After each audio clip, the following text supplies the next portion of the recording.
Hello everybody, welcome back to the Nibiru channel, March 7th, 2017. Information just being released by the Usgs here in the United States. The headline reads, San Andreas, ready to go. Ready to go. And ladies and gentlemen, this is a very serious situation for everyone who lives in the state of California and the surrounding area, the state of Oregon, and including the state of Washington, and possibly affecting neighbors to the north in Vancouver, Canada. Now, going directly into this information that has just come out, just released, as you can see, it was just released by Reuters today, March 7th, 2017. The headline, USGS says, no getting out of this. Major earthquake is certain to hit Southern California. Now, I know a lot of you will right off the bat come out and say, well, we hear about this all the time. We hear about the threat of the San Andreas for the last 100 years. Well, ladies and gentlemen, under the circumstances that the world is under right now, it is my feeling within my heart that we're getting subtle warnings from different agencies. Now, we've had our issues with the USGS and their reporting of earthquakes. But it seems now that after this major scientific study, and we'll just go ahead and read over the information. It is simply a matter of time before a major earthquake hits Southern California, according to a new study by the U.S. Geological Survey, USGS, which examined patterns of historic quakes. The only question is how long it will be before the big one strikes. Well, ladies and gentlemen, this is my thought. This is how they are going to, in a subtle way, warn you, or at least say, hey, listen, we put the information out there. We told you this was going to happen. It goes on to say the study, which was the most extensive of its kind, examined a section of the San Andreas Fault that runs along Interstate 5 near Fraser Mountain in northeast Kern County. So, any of my subscribers to this channel that live in this area and know this area very well, you're going to have to heed this warning. Once again, I speak all the time about preparedness and at least having yourself an emergency plan. Now, further on into the article, it says one of the reasons why this location is of importance is because in Southern California, the Big Bend, Carrizo, and Mojave sections of the San Andreas Fault accommodate 50 to 70% of this plate movement. This means that the seismic hazard is very high. Now, right below this is another link, and it goes further into the study, and it says the new study reveals major faults under Ventura, California that could cause earthquake damage bigger than previously expected. So, the situation that we're looking at right now from the USGS is flat out a warning. Now, I've done articles before on San Andreas, but now the USGS is coming out, like I said, in a very subtle way, telling you the big one is here. Now, we've already seen a lot of catastrophes in California dealing with this Oroville Dam and the flooding, the rainfall, and now the potential for all of this snow melt coming out of the Sierra Nevada mountains. Once again, This is my belief, ladies and gentlemen. This is a subtle warning that everyone in the region of California, Washington, Oregon, this is a subtle warning to at least prepare for the inevitable. Now, I was looking at this diagram of the San Andreas Fault.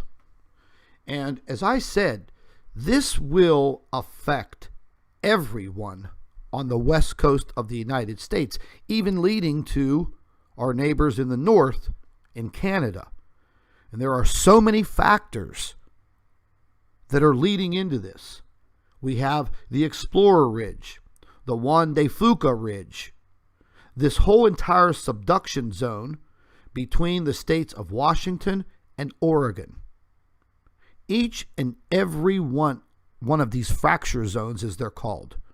These fracture zones are very critical. And the way that the San Andreas Fault runs almost through 90% of the entire state of California. And the way that this fault is coordinated, it rubs side by side, not up and down. This will create severe damage, very severe damage, catastrophic, life-threatening.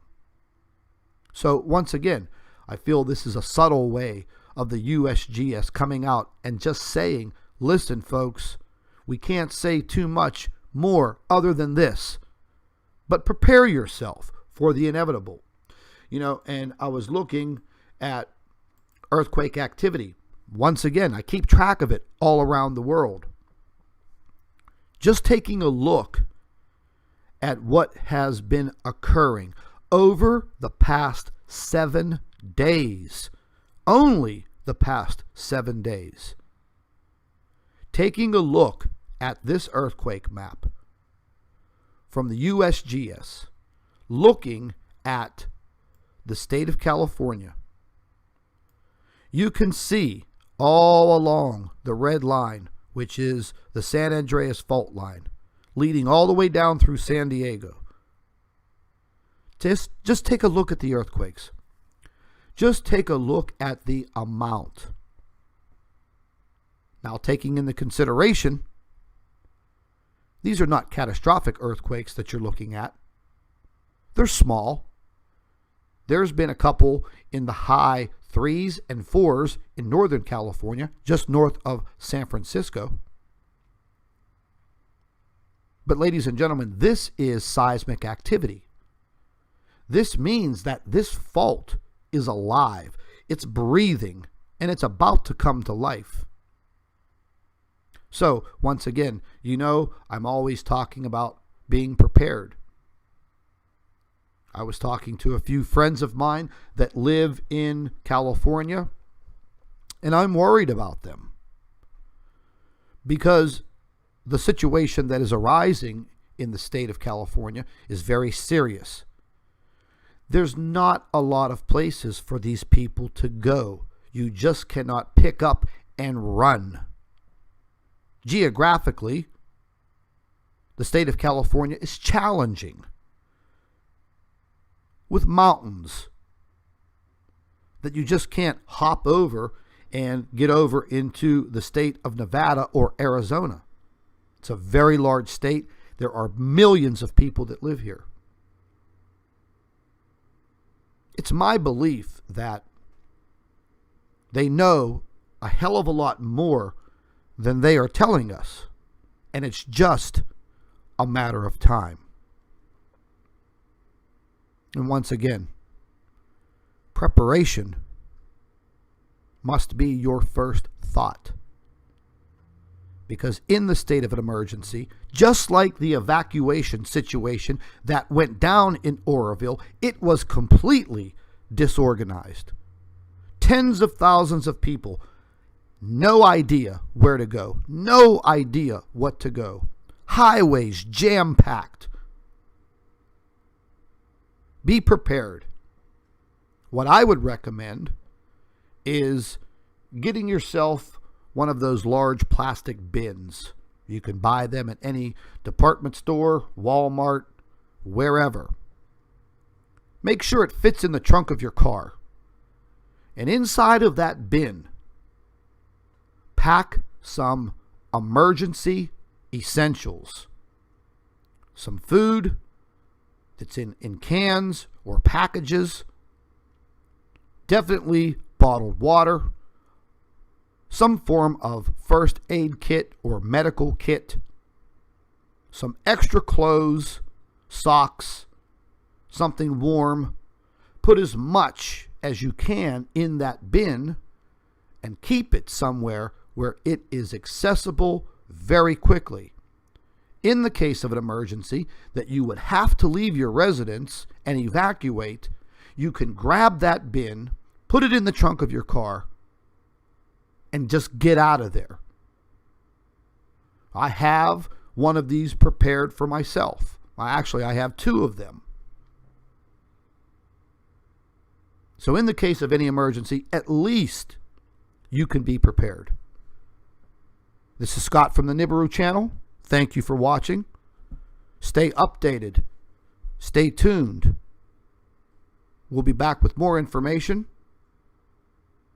as soon as possible. Thank you for watching.